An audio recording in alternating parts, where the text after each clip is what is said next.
Hello, dear community, and very welcome to our live talk on scaling in the USA. We have two excellent startups with us with a lot of experience on the topic, and Jan Bruckner from the US Embassy in Austria, Vienna. Jan, welcome to our studio, and thank you for organizing this talk. Thank you very much for having me. From New York, Susanne from Meetfox, the founder from Austria. Hey, Susanne. Hi, very nice to meet you. And from Bucharest, Mihnea Calin from CODA Intellligence. Mihnea, hello. Nice to see you guys. Nice to see you. Everyone. Jan, let's start with a question. Why did you invite these two startups to our show today, and what are we going to talk about? What is your role in also connecting startups, helping them to scale in the USA? Absolutely.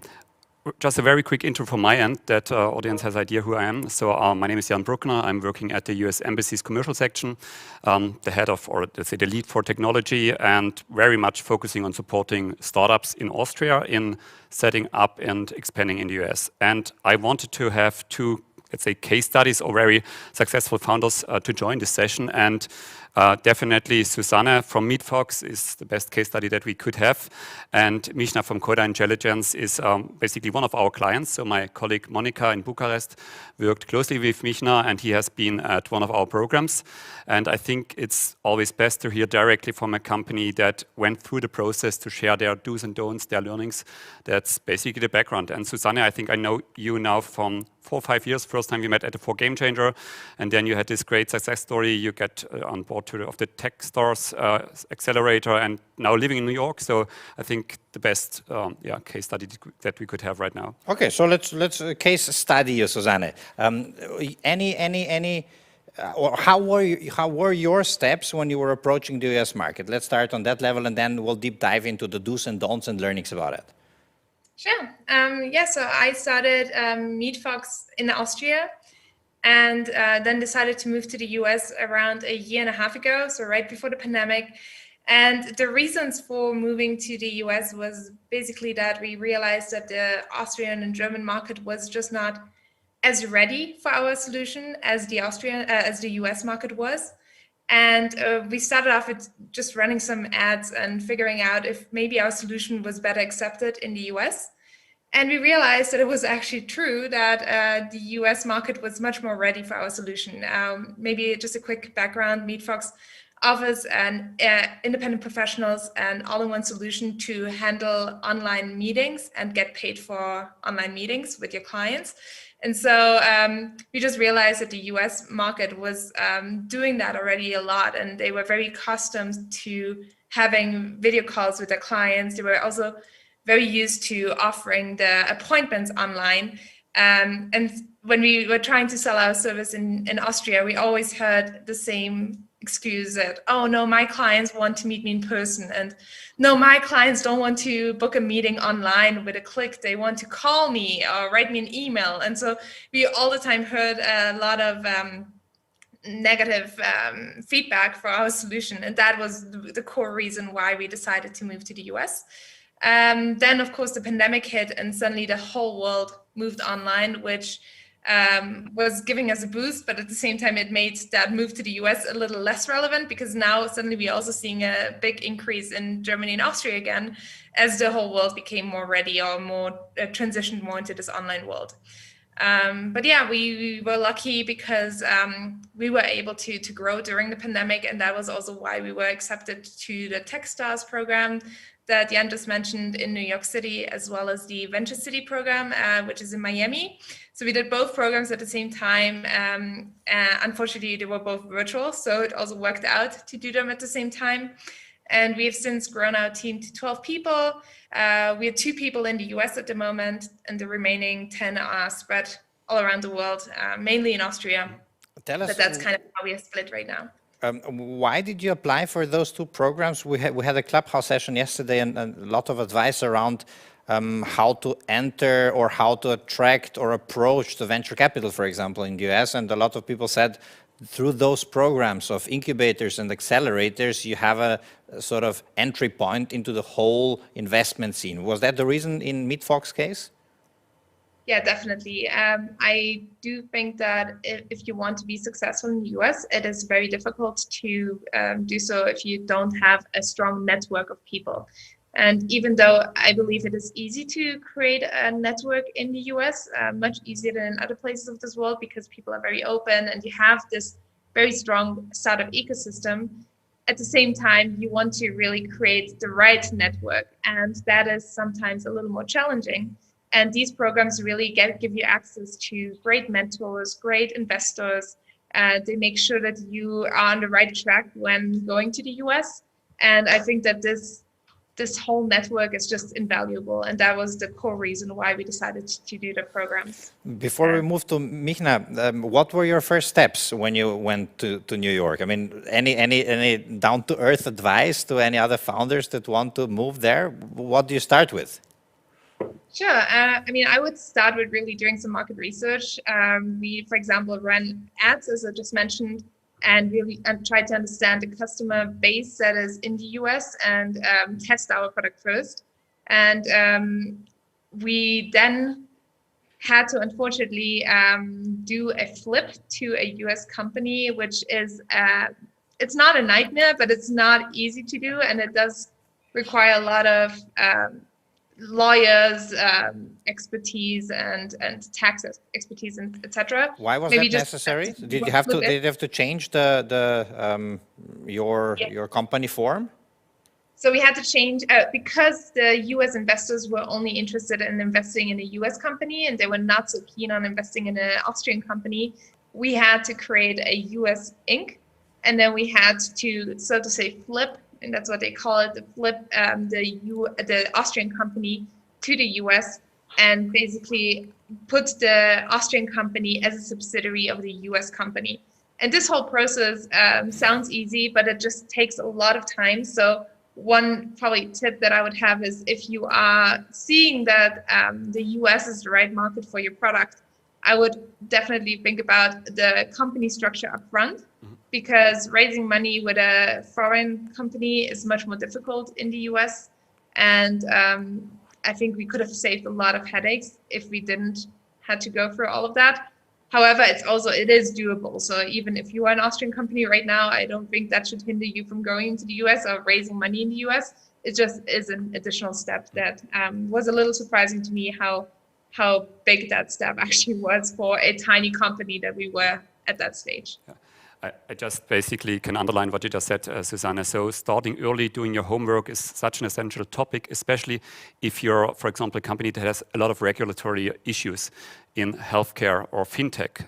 You have to go through a very long process, for example, healthcare getting FDA clearance and so on. This takes a couple of months, years, and doing the homework early, getting prepared, having a US squad that is working in bi-weekly, weekly shifts, has targets, and really constantly focusing on how to do the next step is really essential to make a kind of go or no-go decision. Yeah, so it's very valid point. Thanks.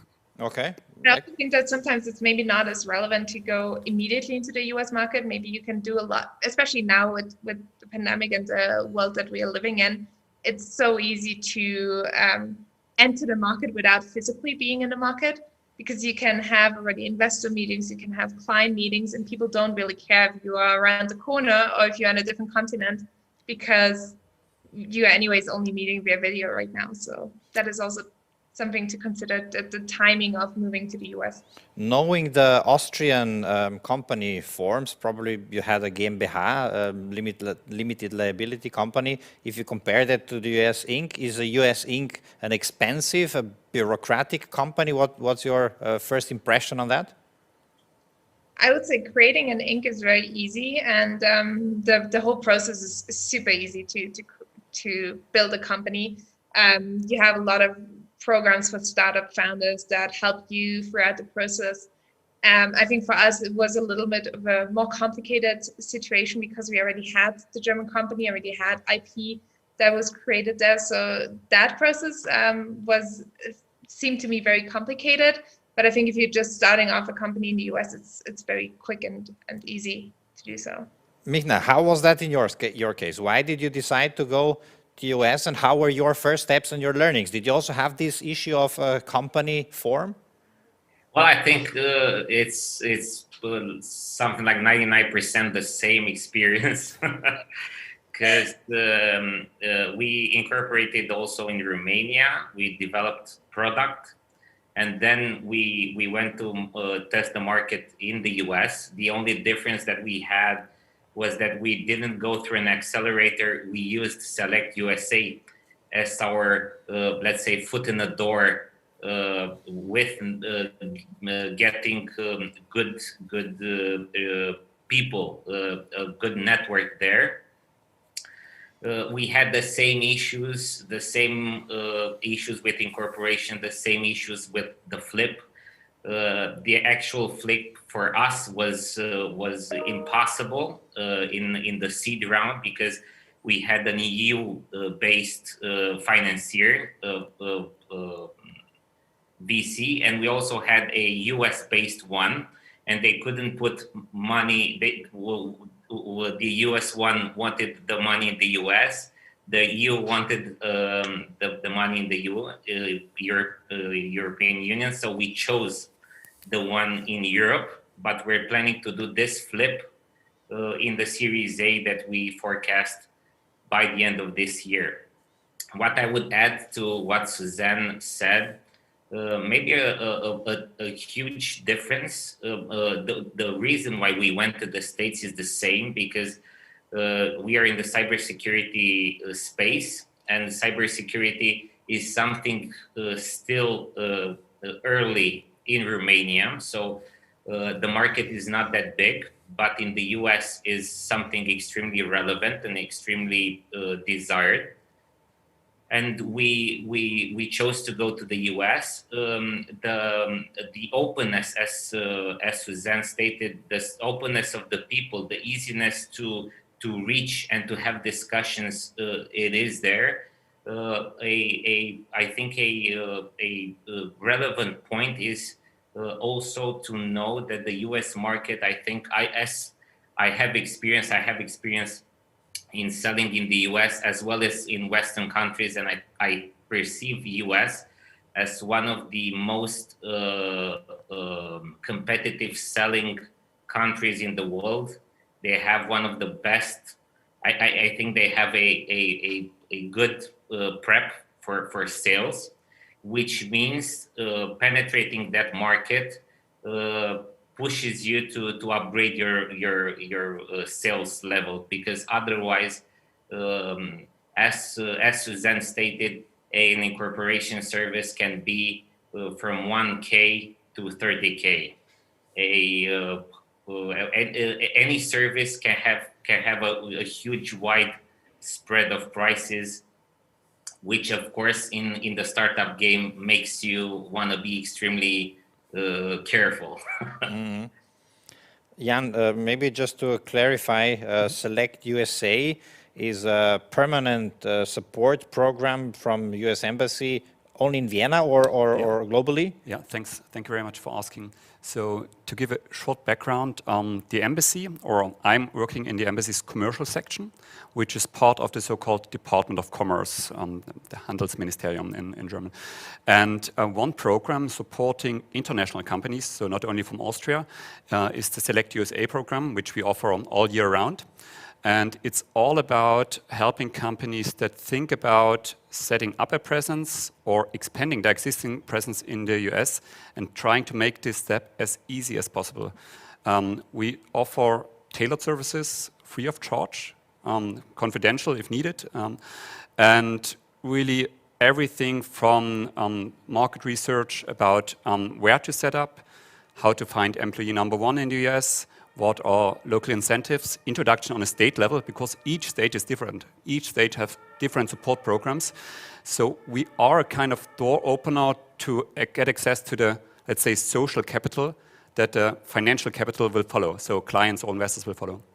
And we work with all kinds of companies. It could be a small one, it could be a big one, existing investors. So we have at the moment, I find it really impressive, 800 subsidiaries of Austrian companies in the US. Wow.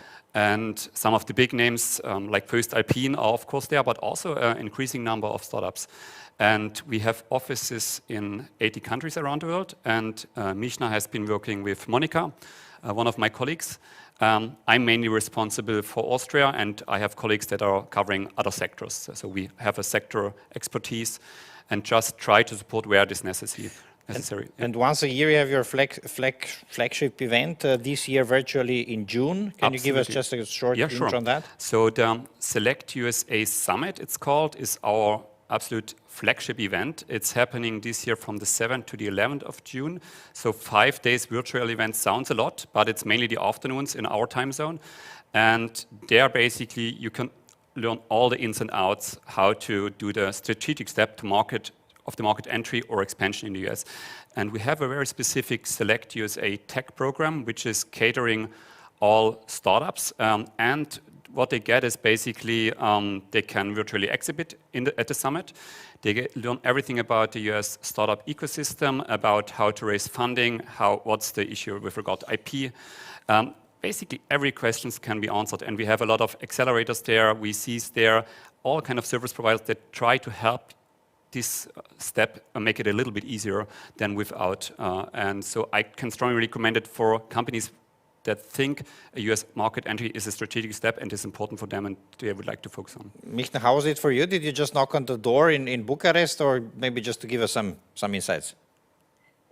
We prior to CODA, I was actually active in the services business, and I was already in contact with the U.S. Embassy, having some joint projects with one of the departments there, and I found out about this endeavor, and I thought it's the necessary step to actually know my market, and since we did that in mid.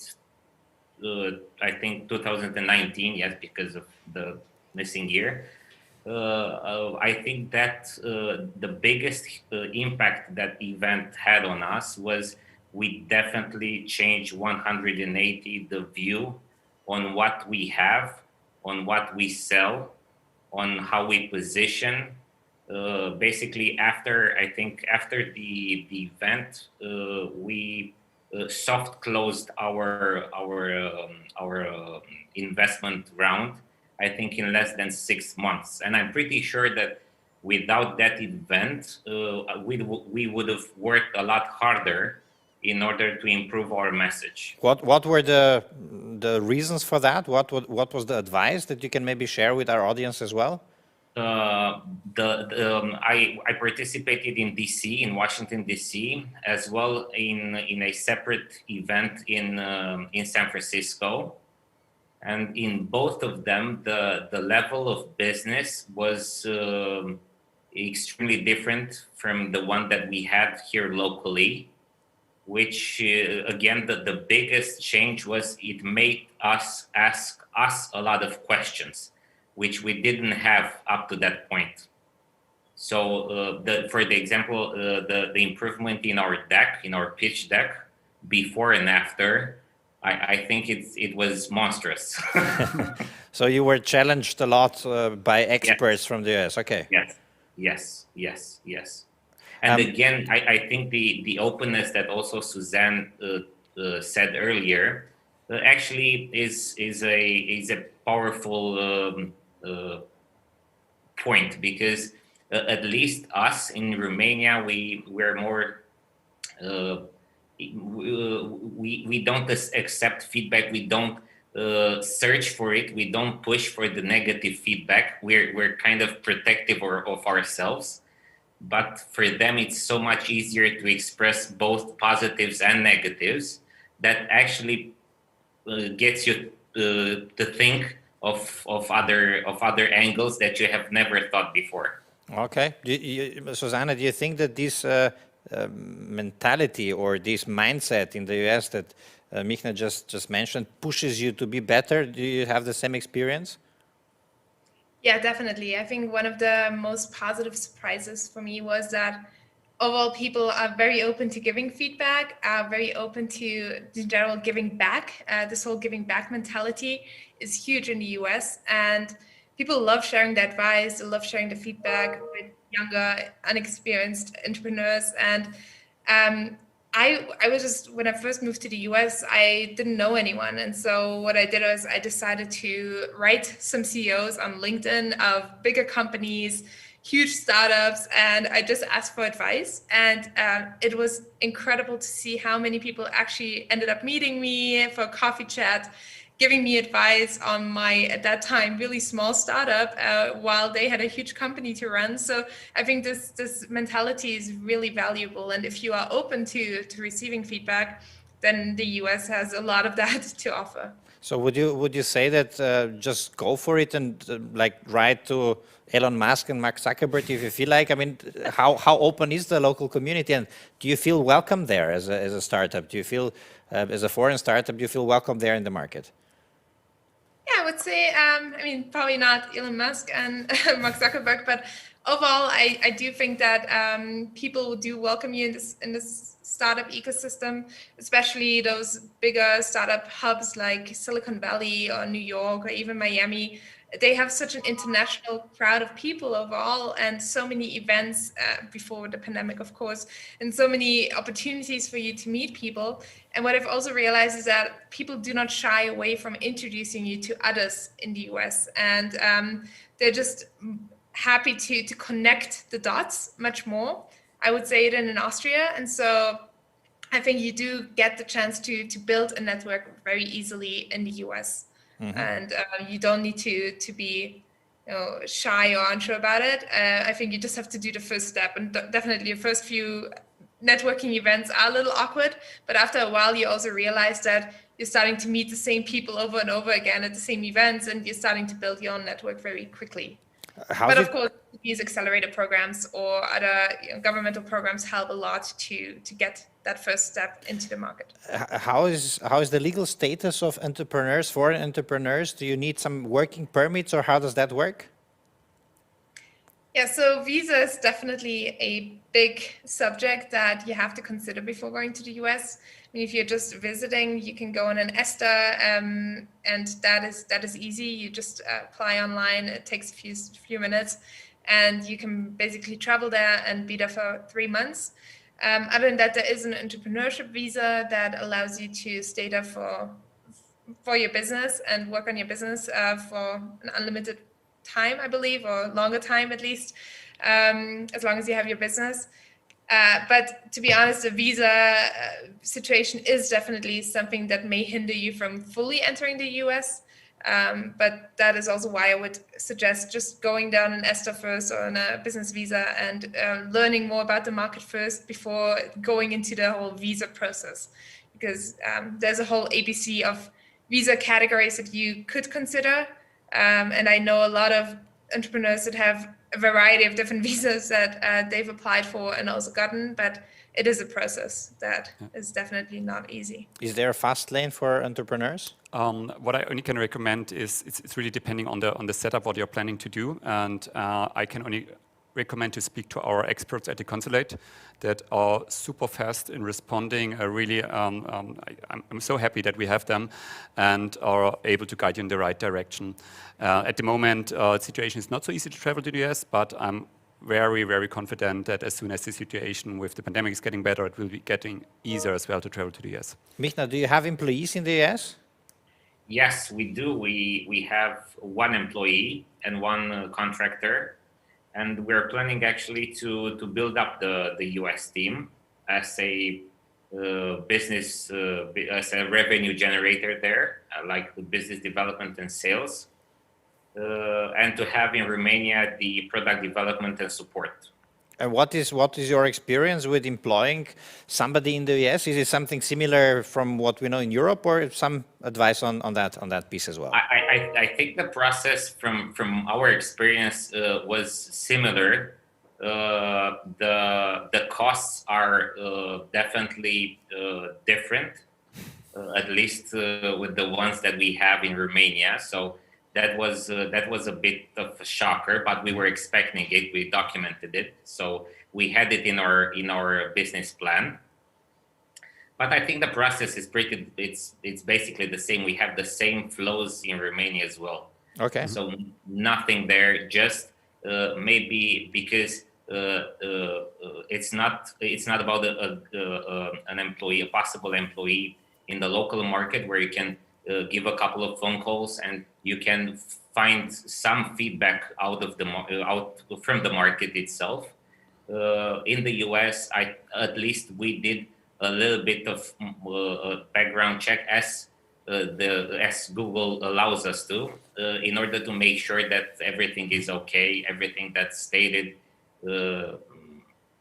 checks out. Just one additional comment regarding finding employee number one in the US. This is maybe the hardest element of setting up. The reason is that you are competing with big brands, like you mentioned Mr. Musk, but also Google and so on. So there is a lack of talent, and there are other very strong brands. And as an Austrian startup or international startup entering the US, you're starting to build your brand. And what I would advise, and Misha mentioned, it isn't cheap to hire, and I wouldn't recommend to go for the cheapest offer.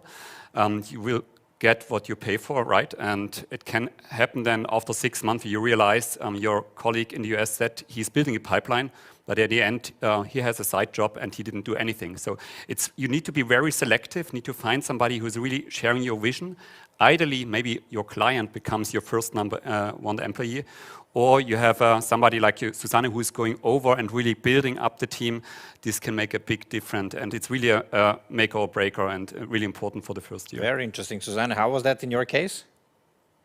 Yeah, I would agree that finding talent in the US is not an easy task. At least it wasn't for us, because as you said, Jan, there's just so much competition, and you really have to pitch your company to the good talents in order for them to choose you. So I find in Europe, at least, it's a little easier, where you can actually pick among a great pool of talent, versus in the US, to really find a great talent. I guess it's just more competitive, or it's unaffordable. And for us, it was also a big shock to see what even junior people were expecting in terms of salary.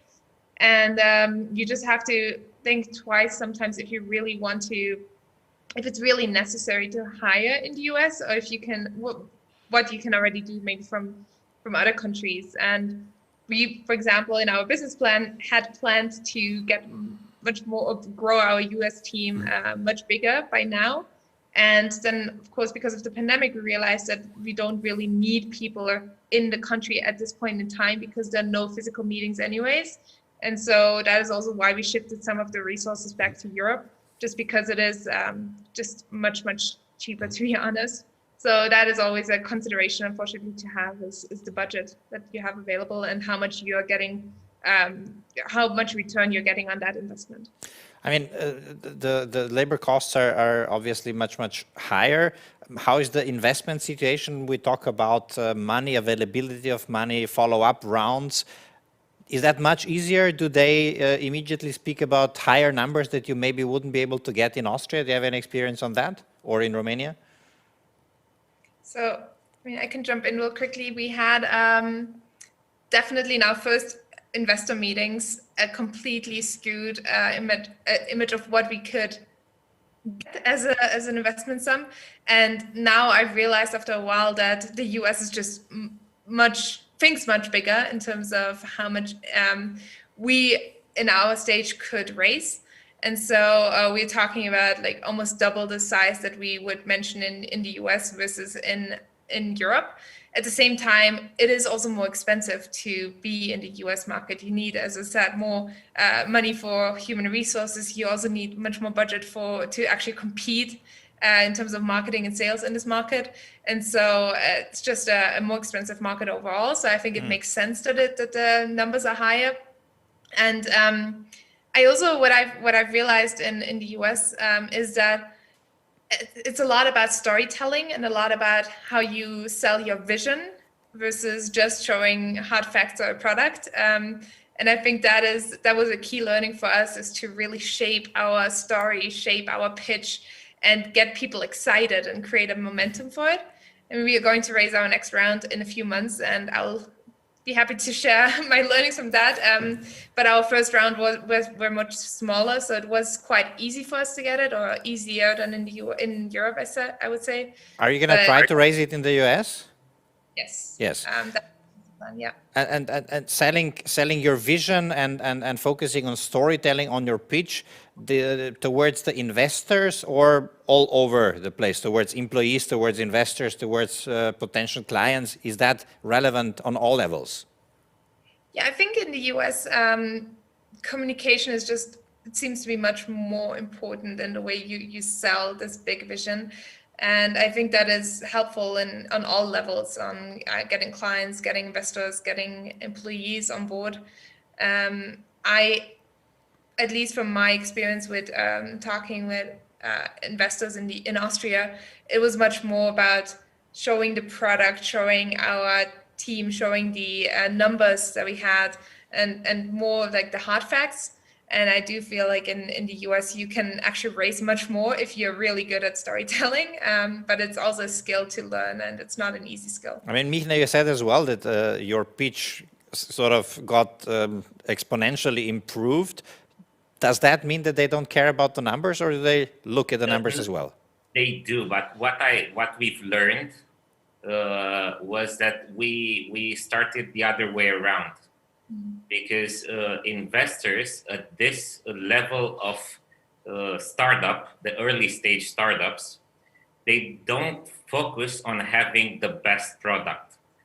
They invest in a team that shows trust that they can actually deliver the promises. So basically everything is more about communication, about setup, about organization, rather than just product. Product is just part of a set of elements. And us in Romania, as Susanne stated, we started with product. We developed 3 years, 4 years in, and then we wanted to show product, which was fundamentally wrong, because product first vision and then product delivers. But you have to have the right vision to have the right scalability. You have to have the right values that your business can take off, because that's the selling part. And then it's your job to execute. Would you guys say that this is something, because it's super interesting, would you say that this is something which is important to understand in order to approach the US market? Or would you say after this experience that this is something that you would advise to any founder worldwide? To anyone. Okay. I think I've learned the hard way this. We invested time and money and everything, and then we had to change certain parts. We had to adapt to the reality, and it's always easier to have your reality stated, to have a North metric star, to have marketing interviews with potential customers, to have just mock-ups to see how the average user interacts with your idea, to have everything set up before actually dive in the product development. Susanne was nodding. I guess you have the same experiences. You were sort of enriched by that learning from there. Yeah, so I think we also spent way too much time in the beginning on product without thinking about the big vision and talking enough to our customers. So that was definitely a key learning. And I think overall, for anybody going into the US, even if it's just for a few weeks, to learn that mentality, to understand how they do things, is, I think, super valuable. Even if you then decide to go back to Europe and continue your company in Europe, I think you would have a really good head start if you learn from the best in the US. And they do have just a lot of things figured out, to be honest. And one other thing that I would like to add in terms of fundraising, which was also quite surprising for me, was that the thing that I said before with introductions and how easy it is to get introductions, I think it's the same for fundraising. You just have to play that game of asking for introductions and building a network and building relationships. And it's not so easy to access great investors, but if you have a network, then it's of course much easier. And one thing that, for example, we've been using recently a lot is asking founders for introductions, and not only, and also other investors that we talk to, asking them again for introductions. So really just using this introduction game in order to build up a network of potential investors. And the other thing is that you should, at least that was our experience, that it's not easy to just enter the market and like you have a PowerPoint presentation and 2 weeks later you have money in your bank from an investor. It is a process, and I think especially as a founder who's not originally based in the US and who doesn't already have the huge network from maybe a top university or from just living in the US, it just takes a little longer than you might expect to actually get investments. So keep that in mind. I would say. Just one sentence to add. So understanding the VCs in the US, you also have to understand the startup landscape there. And looking, for example, at AI, we have 6,000 companies in the field of AI. So the competition is quite fierce, so kind of 10x compared to Europe in some sectors. And if you're the US investor or VC, you maybe would prefer to invest in a US solution. But in the moment when you have a European startup that has a presence already in the US, a small team, done all the, let's say, branding, has the .com domain, and basically the look and feel that it's a US solution, it's much easier for the US VC to identify and say, okay, I'm going for this solution, especially if it has some USP that is outstanding and it's better than the solution that's already existing. So on the other side, we heard yesterday in the Clubhouse talk that a lot of US VCs are now in Europe. Yeah, that's and actually it should get easier to pandemic find dynamic. Yeah.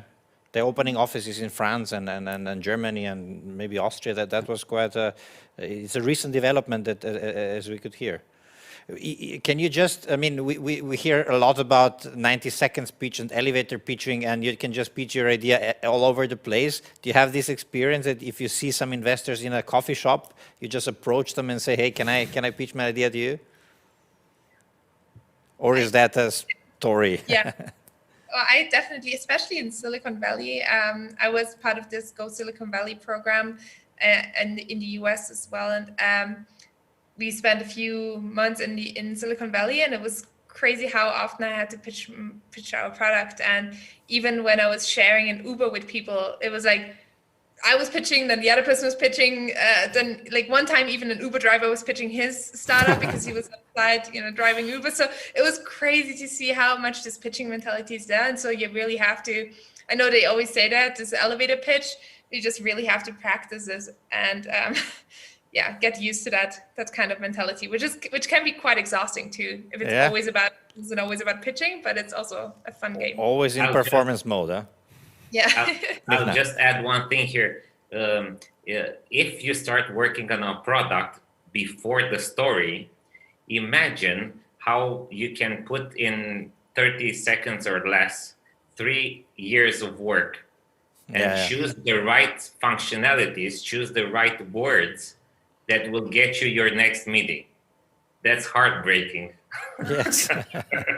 Yeah, you want to share everything, all the nights of hard work and weekends of hard work you want to share, but it's more about... Huge mistake. Do you have any no-goes that you could share with us?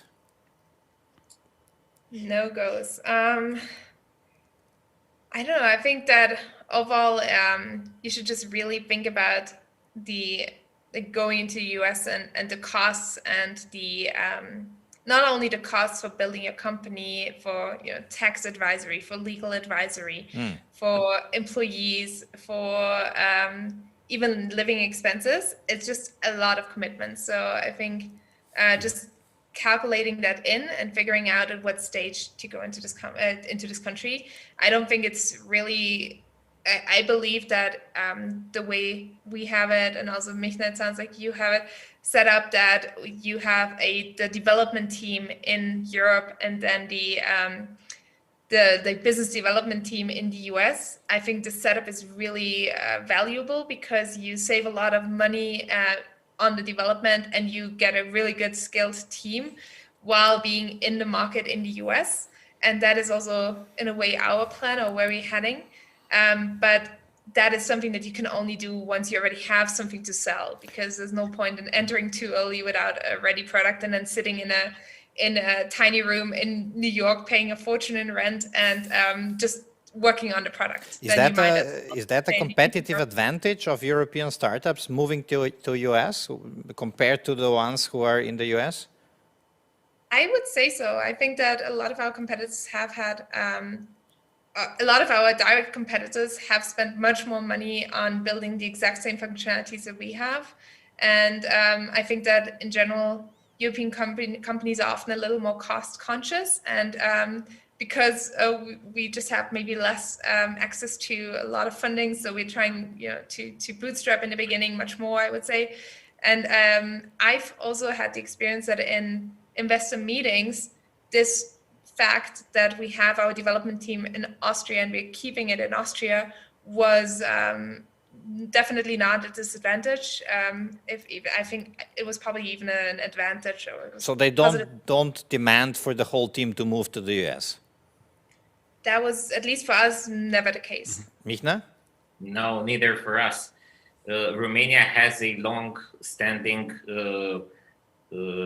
line of IT people for 30 years in the States. I think we are quite respected in this industry, but the difference of cost between Romania and US is so staggering that any investor sees huge value in it. So, but I would add as a don't, at least when you're small, when you're a startup, don't try to educate your market. Try to find a problem that exists, that is known, and try to fix it in a simple way.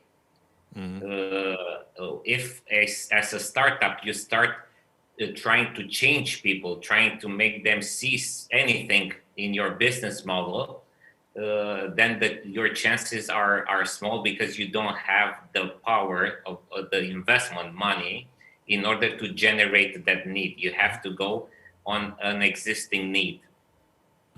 Also, I would say that again, valid for Romania, maybe more than Austria, is the fact that again, from the three key points, which is product, marketing, and sales, we always start with product. I think marketing should be number one in exploring the go-to-market strategy and the product market fit. If you have a marketing validation, then you can go to a sales and product, just in this order. Never start with product again. And maybe another thing which might be peculiar to Romania is embrace criticism. Again, what I consider a huge value to the US entrepreneurs and people is that they enunciate much easier also the minuses, which you have to take and embrace them and use them in your path, and not to take them personally. I think that's a huge change that you have to be able to do. Otherwise, it could be a problem for you and your business. Feedback is the breakfast of champions, so to say. Yes. Such an interesting talk. I mean, I'm afraid I could go on for hours, Jan. Yeah. I've only one don't that I would love to add. So the US is one country, but actually you have to see it almost as a continent. And if you try to conquer the US in one go, it's quite a difficult task. So you maybe should focus on a niche, maybe on one state, on one target group. And talking about clients, don't go for the very big tickets at the beginning. Maybe a medium-sized company will be easier, less bureaucratic, less red tape, easier to convince of your solution, and you will learn so much, then adapt your product, and then are ready for the next group of clients, next state, next region. So I would go in a step-by-step process in, let's say, that's growing interesting. in the US. Let's just briefly reflect on that, because we hear a lot. The advantage of the US is it's such a huge, big market. You have one product and you have like 300 million of potential customers. But what you advise here is now to focus maybe and to take into account that there are 52 different countries. Yep. It's very much depending on the solution. If you have a consumer app, this easily can be rolled out. But if it's a healthcare product, there could be different regulation in each state. Each state, okay. Any learnings on that from your side, Susanne? Yeah. So for me, I guess it was just the fact that you have to also consider, for example, when you're hiring people in different states, you also have to think about what kind of implications that has on taxes, which I completely did not think about upfront. That, for example, when we're hiring somebody in a different state, that if that person is doing sales or creating value for our company, it might change the way we have to pay taxes in different states and also register in different states. So that was a like interesting learning for me. Also the fact that VAT laws are very different in each state, and so yeah, what kind of sales taxes you have to pay in each state is also So would you still a little bit of a zone that I have not completely understood yet. would you compare it to a, let's say, Austrian startup trying to sell their products to France and Germany and Ireland and I don't know what? Is it comparable, or is it more harmonized and easier? I would say it's comparable. Okay. But I mean, we have not reached, in certain states, we've not reached the thresholds yet where it becomes very complicated. So I'll be able to know more about that in a few months, hopefully. Okay. Mihnea, you have any learnings on that? Well, I think what Jan is saying is perfectly true. You can either learn it from him, or you can learn it by the hard way, because we jumped a few steps and had some discussions with some bigger names and bigger players, which validated the product. But the second question after product was, how many existing customers, what's your traction in the US? So hitting bigger tickets, at least as a startup, as a new guy on the block, definitely you need some easier targets just to show the necessary traction and trust, because the big possible customers will never go for your solution if it's not validated in the market. Mm-hmm. Very interesting talk. That's a good so to say, closing remarks, so that we can say again, yes, if you are anticipating to enter the US market, there is Jan and his colleagues, and in June we have Select USA Summit, maybe a final call, so to say, if you want anybody to join. Yeah, maybe just one important learning, I think, is really it boils all down to engage early. So engage with people that help you, and I'm more than happy to help any startup, scale up, or a company that is planning to set up shop in the US or plans to grow. We have this event coming up, the summit in June. The website is selectusaSummit.us. It's a great program. Just have a look, and if you want to learn more, I'm more than happy. Please get in touch. Yeah. Susanne, Mihnea, thank you very much for taking time for this talk, for all the insights. I found it super interesting. Kind of like a few new aspects that I've learned from this talk. Thank you for taking your time. Jan, thank you for organizing this talk and for all the insights and learning.